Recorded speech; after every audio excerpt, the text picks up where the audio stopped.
Welcome to Bloodstained Stories, where we dive deep into the dark and gripping world of true crime.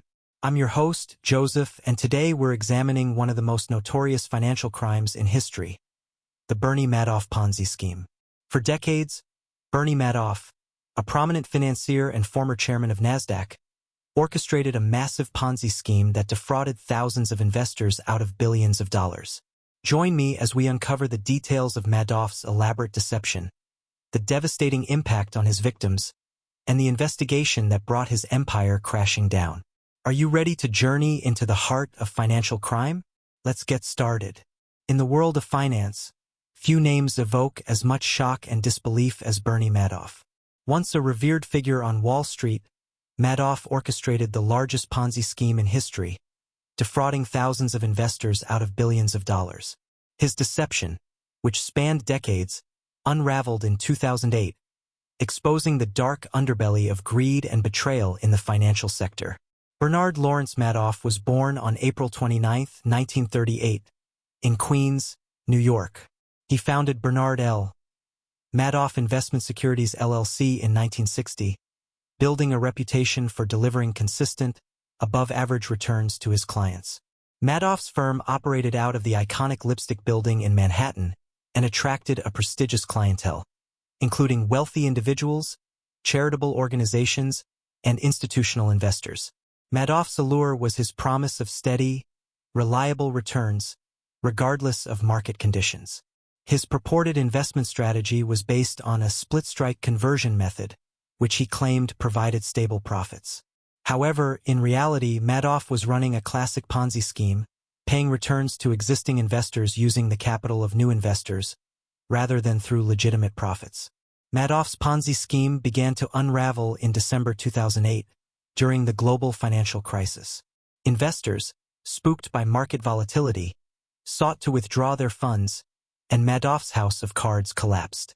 On December 10, 2008, Madoff confessed to his sons, Mark and Andrew, that his investment business was a fraud, one big lie. They reported him to authorities, leading to his arrest the following day. The scale of Madoff's fraud was staggering. He had defrauded over 4,800 clients out of approximately $65 billion, making it the largest Ponzi scheme in history. Investors, including celebrities, financial institutions, and ordinary individuals, lost their life savings, and charitable organizations faced devastating financial losses. The investigation into Madoff's scheme revealed a deeply entrenched web of deceit and manipulation. For years, Madoff had meticulously fabricated account statements, trade confirmations, and other documents to deceive regulators and investors. Despite multiple warnings and red flags, the Securities and Exchange Commission, SEC, failed to uncover the fraud, raising serious questions about regulatory oversight. Harry Markopolos, a financial analyst, had repeatedly warned the SEC about Madoff's scheme, providing detailed evidence that Madoff's returns were mathematically impossible. However, his warnings were ignored, allowing Madoff to continue his fraud for nearly a decade longer. On March 12, 2009, Bernie Madoff pleaded guilty to 11 federal felonies, including securities fraud, wire fraud, and money laundering. He admitted to operating the Ponzi scheme since the early 1990s, though investigators believed it may have started as early as the 1970s. Madoff's guilty plea avoided a trial, but the impact of his crimes was thoroughly examined during the sentencing phase. During his sentencing on June 29, 2009, Judge Denny Chin sentenced Madoff to 150 years in prison, the maximum possible sentence. Judge Chin described Madoff's crimes as extraordinarily evil, emphasizing the massive scale and profound impact of his fraud on thousands of victims. The fallout from Madoff's Ponzi scheme was immense. Thousands of investors lost their savings, and several victims committed suicide, unable to cope with the financial devastation. Charitable organizations, including the Elie Wiesel Foundation for Humanity, lost millions, severely impacting their philanthropic efforts.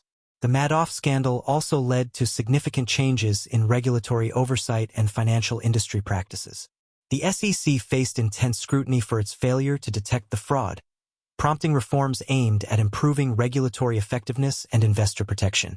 The case highlighted the need for more rigorous due diligence and skepticism in the financial sector.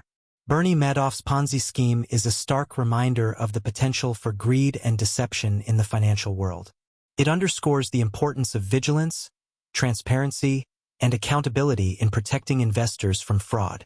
The legacy of Madoff's crimes continues to reverberate through the financial industry, serving as a cautionary tale of the devastating consequences of unchecked ambition and dishonesty. The story of Bernie Madoff, once a titan of Wall Street, transformed into one of the most notorious criminals in financial history, is a sobering example of how one man's deceit can wreak havoc on countless lives. It remains a haunting testament to the fragile nature of trust and the profound impact of betrayal in the world of finance. Thank you for joining us on this episode of Bloodstained Stories as we delved into the infamous Bernie Madoff Ponzi scheme. If you found this deep dive into one of history's most shocking financial crimes compelling, please subscribe and leave a review. Your support helps us bring more in-depth true crime stories to you. Follow us on social media for updates and behind-the-scenes content. Have a theory or a case you'd like us to cover?